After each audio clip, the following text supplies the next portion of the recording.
जय हिंद दोस्तों, बहुत कुछ परिवर्तन आ चुका है पिछले कुछ दिनों में।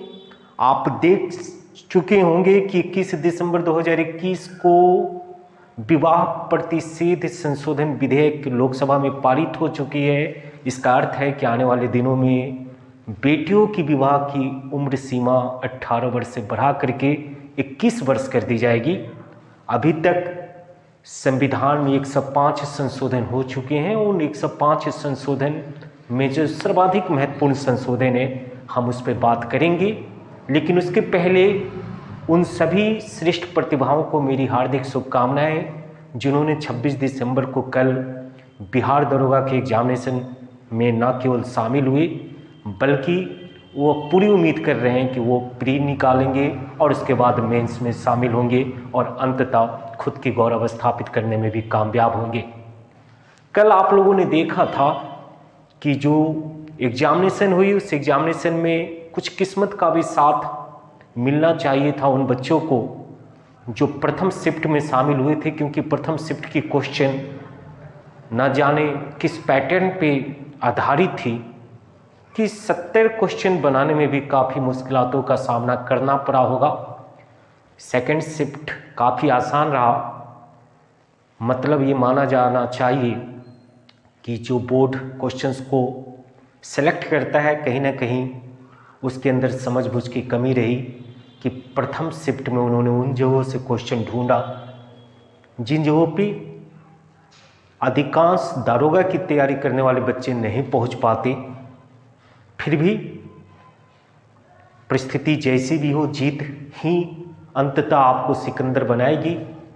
और मेरा मानना है कि अगर थोड़ी बहुत निराशा आपको प्रथम शिफ्ट में मिला हो तो उसको अपने ऊपर हावी नहीं होने देंगे। हौसला हमेशा बरकरार रखना होगा, क्योंकि बीपीएससी आपका इंतज़ार कर रहा है। आप दारोगा के बाद अपने उस मिशन को भी पूरा करना चाहेंगे तो हम लोगों ने हमेशा से माना है जीत जाएंगे हम, जीत जाएंगे हम, तुम अगर संग हो। जिंदगी हर कदम एक नई जंग है। याद होनी चाहिए मेरी जंग की, ये काफ़ी मशहूर गाना है। अनिल कपूर जी अपनी माँ तनुजा को याद दिलवाने के लिए गा रहे हैं, तो काफ़ी प्रेरक गीत है। आपके पास अगर हौसला होगी तो आने वाले दिनों में आप जीतेंगे। तो आज हम लोग बात करते हैं संविधान संशोधन की महत्वपूर्ण उन तथ्यों पे जो आपके प्रत्येक एग्जामिनेशन के लिए एवरग्रीन चैप्टर होता है, सदाबहार चैप्टर।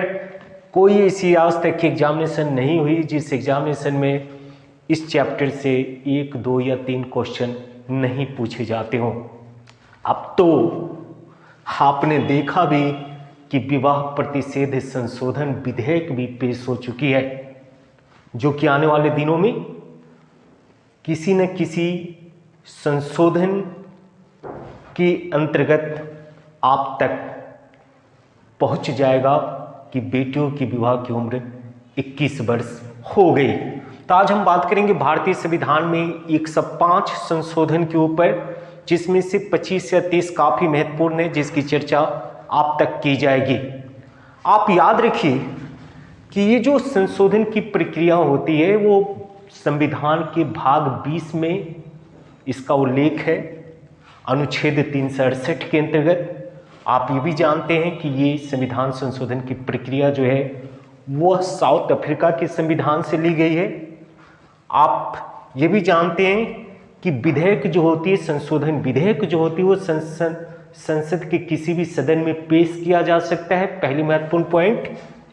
और प्रस्ताव पारित करवाने के लिए संयुक्त बैठक का कोई प्रावधान नहीं है।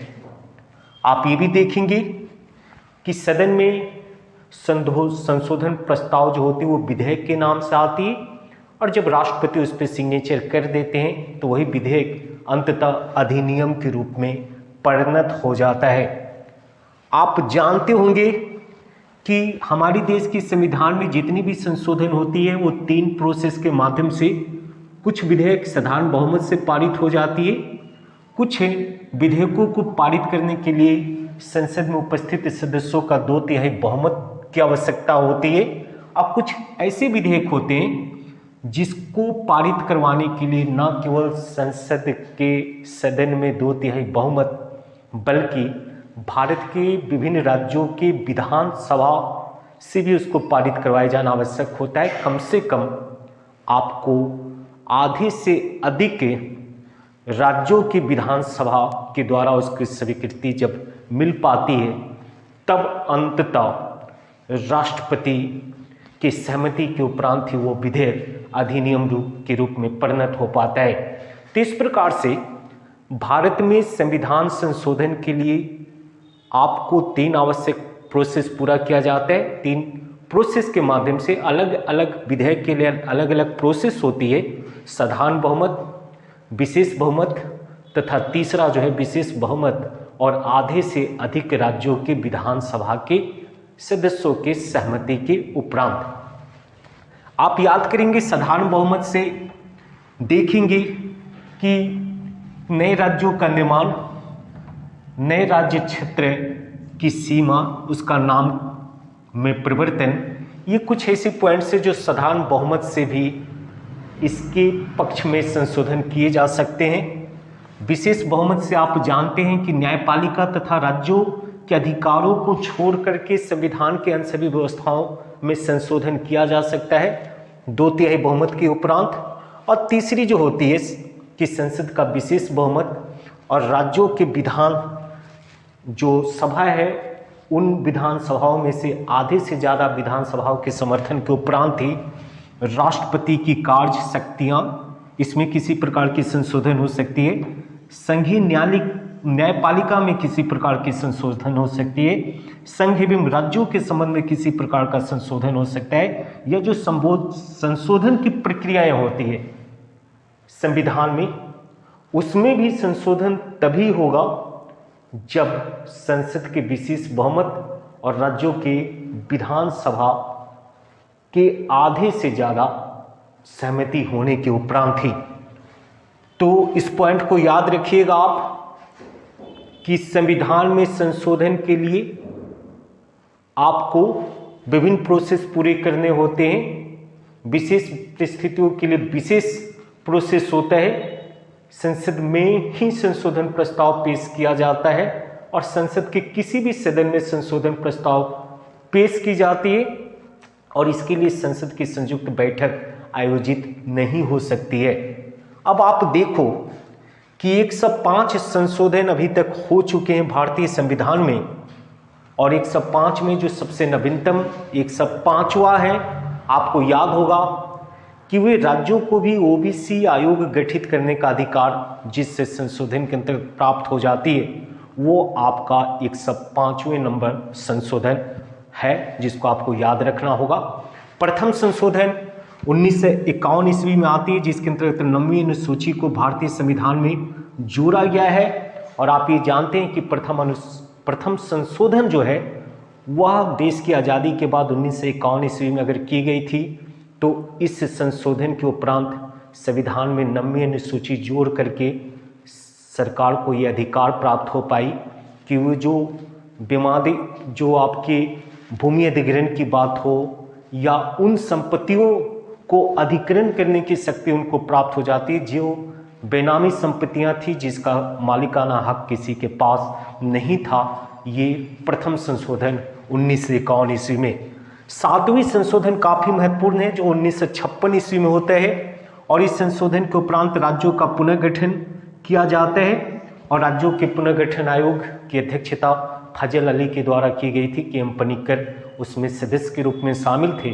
और आपने देखा है कि 7वीं जो संशोधन है उस संशोधन के उपरांत लोकसभा और राज्यसभा की संरचना में भी परिवर्तन आती है।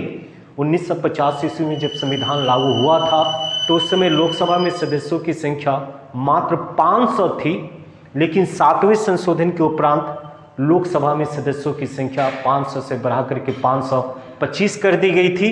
इस प्रकार से 7वीं जो आपका संशोधन है वो इसलिए भी महत्वपूर्ण हो जाता है क्योंकि लोकसभा में सदस्यों की संख्या 500 से बढ़ा करके 525 कर दिया जाता है।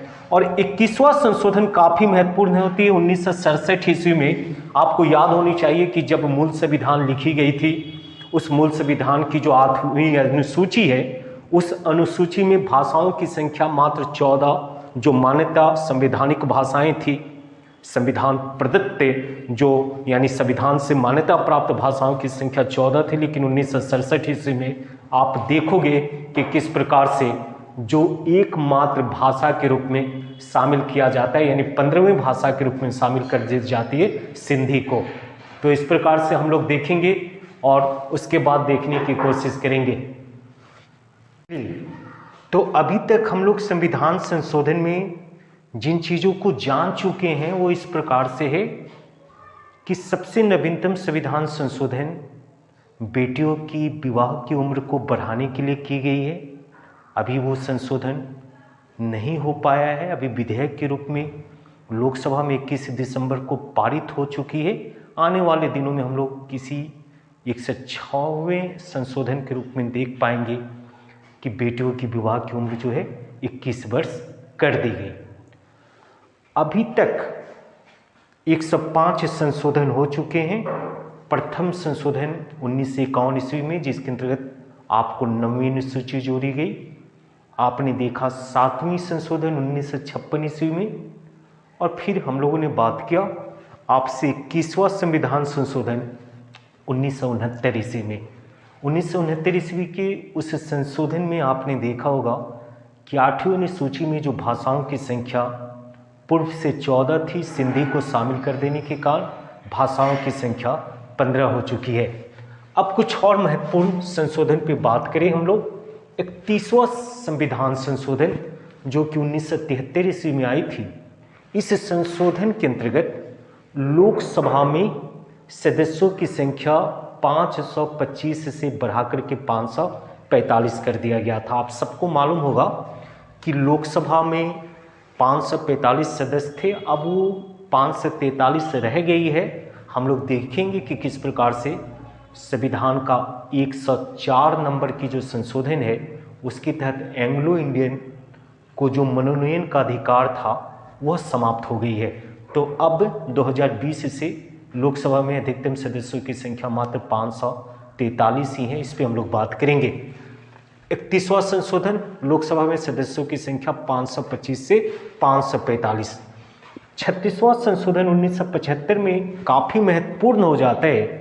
सिक्किम को पूर्ण राज्य का दर्जा दे दिया जाता है, ये भारत का 22वां राज्य हो जाती है। 42वें संविधान संशोधन को बहुत महत्वपूर्ण स्थान प्राप्त है, और यहाँ से प्रत्येक एग्जामिनेशन में एक सवाल निश्चित रूप से पूछा जाता है। इसको लघु संविधान कहते हैं।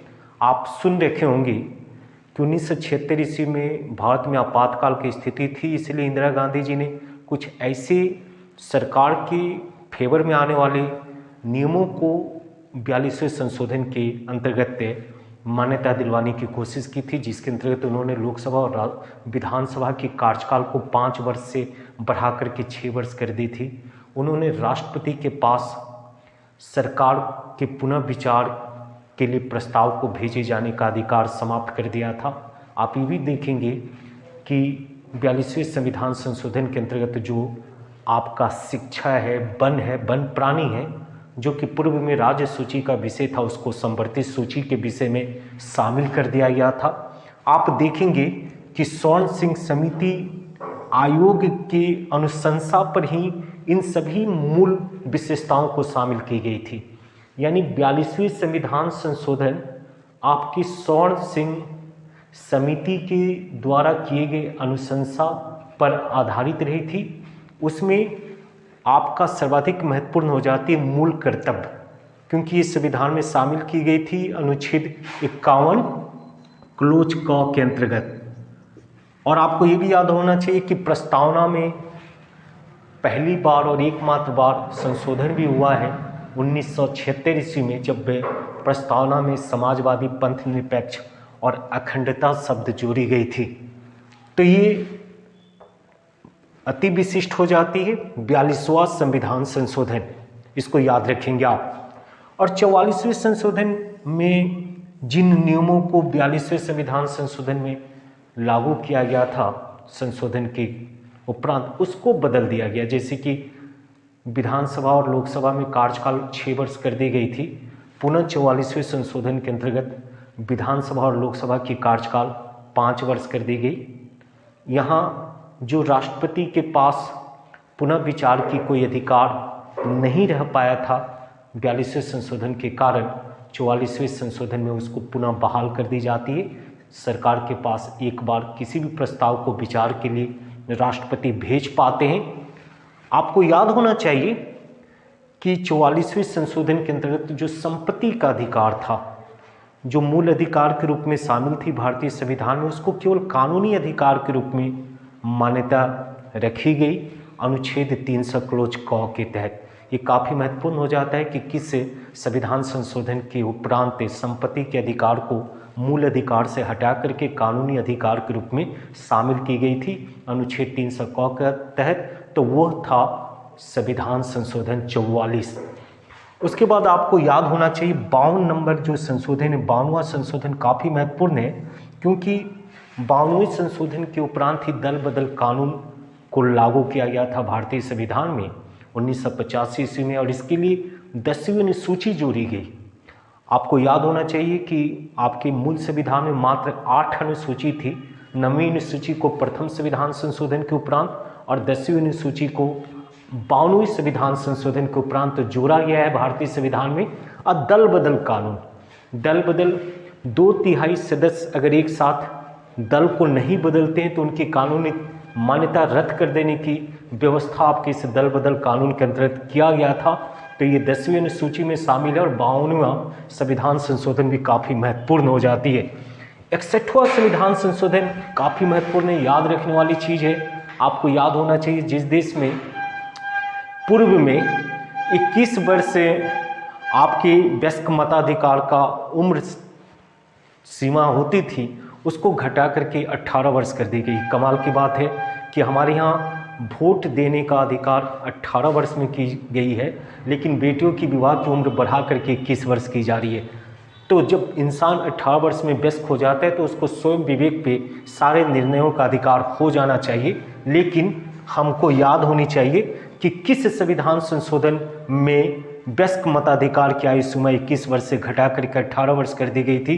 तो 61वीं संविधान संशोधन, ये 1989 ईस्वी की बात है।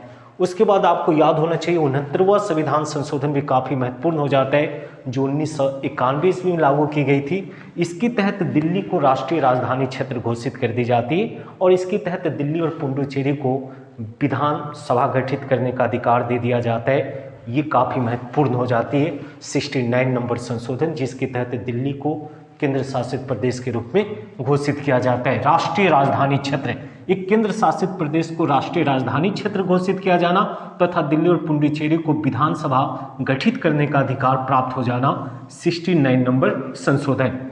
ये भी 71 नंबर संशोधन जो है 1992 ईस्वी में, इसमें 8वीं अनुसूची में 3 नए भाषाओं को शामिल कर दिया गया। आपको याद होना चाहिए मूल संविधान के 8वीं अनुसूची में 14 भाषाएं थी, बाद में 21वें संशोधन के उपरांत उसमें सिंधी को शामिल किया गया था, तो भाषाओं की संख्या 15 पहुंची थी। और आप देखोगे कि किस प्रकार से 71वें संशोधन के द्वारा 3 नए भाषाओं को जोड़ी गई, कोंकणी, मणिपुरी और नेपाली। इस प्रकार से 18 भाषाएं हो जाती 1992 तक। 73 नंबर संशोधन काफ़ी महत्वपूर्ण है और 74 नंबर संशोधन, क्योंकि आपको याद होना चाहिए कि ये गांधी जी के जो गाँव में आत्मा बसती है उस सिद्धांत पर है। आपको याद होनी चाहिए कि ग्राम के लोगों को स्थानीय स्तर पर शासन में भागीदार बनाने का जो प्रयास है, इस प्रयास को यहाँ लागू होते हुए देखा जाएगा। 73वां संविधान संशोधन जो 24 अप्रैल 1993 ईस्वी को हो पाई थी, इसीलिए इस देश में पंचायती राज दिवस जो है प्रत्येक वर्ष 24 अप्रैल को मनाया जाता है और इसके तहत ग्राम पंचायत का गठन किया गया था। आपको याद होना चाहिए, जिसमें 29 विषय शामिल किए गए हैं और ग्राम पंचायत जो है बलवंत राय मेहता समिति के द्वारा किए गए अनुशंसा के आधार पर लागू की जाती है। आपको याद होना चाहिए 74वां संशोधन जो है वो आपके शहरी स्थानीय स्वशासन का प्रावधान करता है। 74वीं संविधान संशोधन, 73वीं और 74वीं संशोधन दोनों ही 24 अप्रैल 1993 ईस्वी को हुई थी। इसीलिए दोनों ही जो संशोधन है 1993 ईस्वी में पूर्णतः लागू हो जाती है। आप पे शहरी क्षेत्रों के लिए 74वां संविधान संशोधन था, जिसके तहत शहरी स्थानीय स्वशासन की बात की जाती है। नगर परिषद, नगर पालिका की व्यवस्थाओं को लागू किया जाता है और नगर परिषद या नगर पालिकाओं के पास कार्य करने की कुल कितने विषय होते हैं, तो 18 विषय होते हैं। और 86 नंबर संशोधन काफ़ी महत्वपूर्ण है। क्यों? क्योंकि 2002 में ये 86 नंबर संशोधन के उपरांत आपके मूल अधिकार का अनुच्छेद 21 में क्लोज क जोड़ करके 6 से 14 वर्ष की उम्र के बच्चों को 6 से 14 वर्ष की उम्र के बच्चों को प्राथमिक शिक्षा दिया जाना सरकार की मूल कर्तव्य हो जाती है और ये बच्चों का मौलिक अधिकार हो जाता है। यानी मौलिक अधिकार के रूप में अनुच्छेद 21 क्लोज क के रूप में आप देखेंगे कि शामिल हो जाती है। अब 6 से 14 वर्ष की उम्र के बच्चों को प्राथमिक शिक्षा अनुच्छेद 21 क्लोज क के अंतर्गत प्राप्त होगी। ये मौलिक अधिकार है बच्चों का। 45 में क्योंकि राज्य के नीति निर्देशक तत्व में ये व्यवस्था किया गया था कि ये प्रावधान था कि राज्य का ये कर्तव्य होगा कि वो प्राथमिक शिक्षा बच्चों को उपलब्ध करवाए। अब वो उपलब्ध हो रही है, इसीलिए 45 में भी संशोधन हो चुके हैं और 45 में अब 0 से 6 वर्ष के बच्चों की जो आवश्यक सुविधाएं हैं उसको राज्य सरकार बहाल करे, ऐसा प्रावधान किया गया है। और अनुच्छेद 51 क में मूल कर्तव्यों की संख्या अब 10 से बढ़ा करके 11 कर दी गई, क्योंकि संविधान के 86 नंबर संशोधन के उपरांत आज 11वां मूल कर्तव्य ये कहता है कि प्रत्येक माता पिता और अभिभावकों का ये कर्तव्य होगा कि वो अपने 6 से 14 वर्ष की उम्र के बच्चों को प्राथमिक शिक्षा अवश्य दिलवाएं। तो ये भी काफ़ी महत्वपूर्ण है। 86 नंबर संशोधन। 91 नंबर संशोधन 2003 मंत्रिपरिषद की जो मंत्रिपरिषद में शामिल मंत्रियों की संख्या को इससे निश्चित कर दिया गया, एक आकार दे दी गई। पहले जंबो मंत्रिमंडल बना दी जाती थी क्योंकि संख्या सीमित नहीं होती थी, लेकिन 1900 जो देखेंगे 2003 में जो 91 नंबर संशोधन है, 91 नंबर का संशोधन, उसके तहत केंद्र में लोकसभा के सदस्यों के अधिकतम 15% मंत्रिपरिषद में शामिल हो सकते हैं और राज्यों में जो है विधानसभा के सदस्यों का अधिकतम 15%। और यहाँ पर राज्यों में एक प्रावधान जरूर है कि न्यूनतम 12 मंत्री बनाए जा सकते हैं, क्योंकि कई सारे राज्य ऐसे हैं जिसके विधानसभा के सदस्यों की संख्या काफ़ी कम है, तो किसी प्रकार से प्रशासनिक असुविधा उत्पन्न ना हो जाए कम मंत्रियों के कारण। इसीलिए राज्यों में ये भी प्रावधान है कि विधानसभा के सदस्यों का अधिकतम 15% और न्यूनतम 12 सदस्यों को मंत्रिपरिषद में जगह प्राप्त हो सकती है। तो ये कौन से नंबर की संशोधन थी?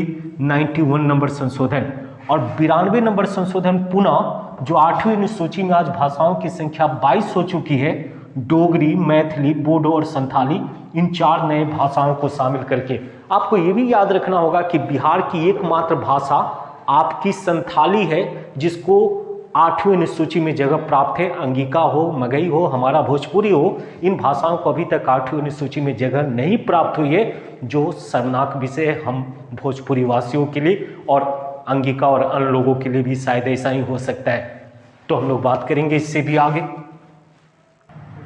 चलिए, अब हम लोग अभी तक आपके जितने भी महत्वपूर्ण संशोधन को देख चुके हैं। उन संशोधन में जो सबसे नवीनतम है, जहां से आपके किसी भी नवीनतम प्रतियोगी परीक्षाओं में प्रश्न पूछने की संभावना ज़्यादा बन रही है, उसको एक नज़र देखिए।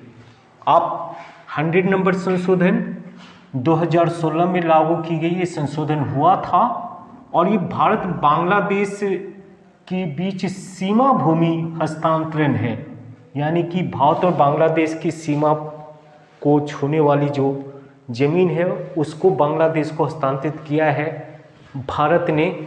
किस संशोधन के उपरांत? तो संविधान संशोधन के उपरांत। और 101 नंबर की जो संशोधन है वो काफ़ी चर्चित संशोधन है, क्योंकि जीएसटी से संबंधित है, गुड्स एंड सर्विसेज टैक्सेज। आपको ये मालूम होना चाहिए अप्रत्यक्ष कर है और आपको ये भी याद होगी कि संपूर्ण भारत में सबसे पहले आसाम ने जीएसटी कर को लागू किया था और पूरे विश्व में सबसे पहले फ्रांस ने जीएसटी सिस्टम को लागू किए और भारत में किसने लागू किया है? आसाम ने। और आपको ये भी मालूम होना चाहिए कि जीएसटी जो है 1 जुलाई 2017 से लागू की गई है संपूर्ण भारत में। तो ये 101वां संशोधन जीएसटी कर से संबंधित। और 102 नंबर संशोधन के अंतर्गत आपको याद होना चाहिए कि संसद ने ओबीसी आयोग को मान्यता दे दी। याद होना चाहिए आपको कि अनुच्छेद 338 जिसमें शेड्यूल कास्ट, शेड्यूल ट्राइब्स आपकी आया करता था, यानी कि भारत में अनुसूचित जाति अनुसूचित जनजाति आयोग की व्यवस्था अनुच्छेद 338 में थी। लेकिन बाद में आपने देखा होगा कि अनुच्छेद 338 क्लोज ए के तहत शेड्यूल कास्ट, शेड्यूल ट्राइब्स से शेड्यूल ट्राइब्स को अलग कर दिया गया, यानी कि अनुसूचित जनजाति आयोग की व्यवस्था आर्टिकल 338 क्लोज ए के तहत की जाती है। और अब संविधान में 102 नंबर संशोधन करके आपको जो अनपिछड़े वर्ग के लिए भी यानी ओबीसी आयोग का गठन अनुच्छेद 338 क्लोज बी के तहत कर दी जाती है। तो कमाल की 102 नंबर संशोधन किस लिए है? तो भारत में नेशनल कमीशन बैकवर्ड क्लासेस के लिए एनसीबीसी को मान्यता दे दी जाती है, यानी ओबीसी आयोग को मान्यता दी जाती है। आज किस अनुच्छेद के अंतर्गत? तो अनुच्छेद 338 क्लोज बी के अंतर्गत। और 103 नंबर संशोधन जो आपके देश में जो इकोनॉमिकल वीकर सेक्शन है, जो कि किसी भी कैटेगरी के हो, स्वर्ण जाति के भी क्यों ना हो, अगर वो आर्थिक रूप से कमजोर हैं तो उनके लिए 10% आरक्षण नौकरियों में कर दिया गया है EWS को। यानी कि आपने देखा होगा कि संविधान में संशोधन करके आर्थिक असक्षम लोगों के लिए भी प्रावधान किया गया, उनके लिए भी आरक्षण की व्यवस्था की गई है 10%। तो ये 103 नंबर संशोधन है जो काफ़ी याद रखने की बात है, महत्वपूर्ण हो जाता है ये। और 104 नंबर संशोधन के अंतर्गत जो एंग्लो इंडियन को अनुच्छेद 331 के तहत प्रत्येक कहते हैं कि संघ के लोकसभा में राष्ट्रपति के पास ये अधिकार था कि वो अनुच्छेद 331 क्लोज ए के तहत 2 आंग्ल इंडियन को मनोनीत कर सकता था और राज्यों में राज्यपाल के पास ये अधिकार थी कि वो एक एंग्लो इंडियन को विधानसभा में मनोनीत कर सकता था। आज यह समाप्त हो चुकी है 2020 से, क्योंकि अब एंग्लो इंडियन को मनोनीत करने का अधिकार ना तो राष्ट्रपति के पास रह गई है ना तो राज्यपाल के पास रह गई है। और आपको एंग्लो इंडियन से संबंधित कुछ अनुच्छेद भी याद होने चाहिए। अनुच्छेद 330 जो है वो लोकसभा में आपको शेड्यूल कास्ट, शेड्यूल ट्राइब्स के आरक्षण की व्यवस्था करता है। और अनुच्छेद 331 लोकसभा में एंग्लो इंडियन समुदाय को के 2 व्यक्तियों को राष्ट्रपति के द्वारा मनोनीत करने की व्यवस्था की बात करता था। अब 331 के प्रावधान समाप्त हो गए, अब राष्ट्रपति 2 एंग्लो इंडियन को लोकसभा में मनोनीत नहीं कर सकता। यहाँ पे एक बात और भी याद रखनी है, आपको याद होनी चाहिए कि अब अधिकतम 543 ही लोकसभा के मेंबर हो सकते हैं और उन 543 में से 131 सदस्य जो होंगे वो शेड्यूल कास्ट, शेड्यूल ट्राइब्स के आरक्षित क्षेत्रों का प्रतिनिधित्व करेंगे।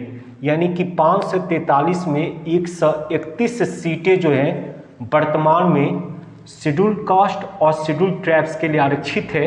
और यहाँ पर जब इसको तोड़ोगे आप तो ये याद रखेंगे कि लोकसभा में शेड्यूल कास्ट के लिए SC के लिए 84 सीटें आज आरक्षित है और लोकसभा में शेड्यूल ट्राइब्स के लिए 47 सीटें आरक्षित है। इस प्रकार से 131 आरक्षित सीटों का प्रावधान है। अंततः एक बात और भी बतला दिया जाना चाहिए यहाँ कि आपके राज्यसभा और विधान परिषद में आरक्षित सीटों का कोई प्रावधान नहीं है वर्तमान में। यानी कि लोकसभा में और विधानसभा में तो आरक्षित सीटें होती है। जैसे बिहार में अगर पूछ दी जाए कि 243 विधानसभा की कुल सीटों में से कुल कितनी आरक्षित सीटें हैं, तो 40 आरक्षित सीटें हैं। अगर लोकसभा के 40 सीटों में से कुल कितनी बिहार में आरक्षित सीटें हैं, तो 6 आरक्षित सीटें। ये आप जब बीपीएससी के लिए जाते हो, बड़े एग्जामिनेशन के लिए जाते हो, तो इन क्वेश्चंस को आप देखते हो। तो यहाँ आप देखोगे 104 में आंग्ल भारतीयों के सीटों का जो मनोनयन का अधिकार था उसको समाप्त कर दिया गया। ये नवीनतम है, 2020 से लागू हो चुकी है। और जो सबसे नवीनतम संविधान संशोधन है वो 105वां संविधान संशोधन है, जिस संविधान संशोधन के अंतर्गत राज्यों को भी अब ओबीसी सूची बनाने का अधिकार प्राप्त हो गया है। अब राज्य अपनी यहाँ ओबीसी सूची में डाल सकता है कि इस व्यक्ति को हम ओबीसी मानते हैं, इस व्यक्ति को हम महादलित मानते हैं। यानी ओबीसी सूची बनाने की जो अधिकार है वो राज्यों को प्राप्त हो जाती है। किस संविधान संशोधन के अंतर्गत? तो 105वां संविधान संशोधन। तो हम क्या कहे थे अभी? जीत जाएंगे हम। तो जीतेंगे कब? जब हौसला हो और पढ़ने की क्षमता हो। आपकी आने वाली एग्जामिनेशन आपकी प्रतिष्ठा का कारण बनेगा। आप एक नज़र इन को जरूर देखो। 100 नंबर संशोधन, 101 नंबर संशोधन, 102 नंबर, 103 नंबर, 104, 105। यहाँ आपको ये भी याद रखना होगा कि लोकसभा में आप 543 ही सदस्य होंगे, जिसमें 131 आरक्षित सीटें होंगी। उन आरक्षित सीटों में शेड्यूल कास्ट के लिए 84 सीटें होंगी और शेड्यूल ट्राइब्स के लिए 47 सीटें होंगी। तो तैयार हो जाइए जंग जीतने के लिए। जय हिंद।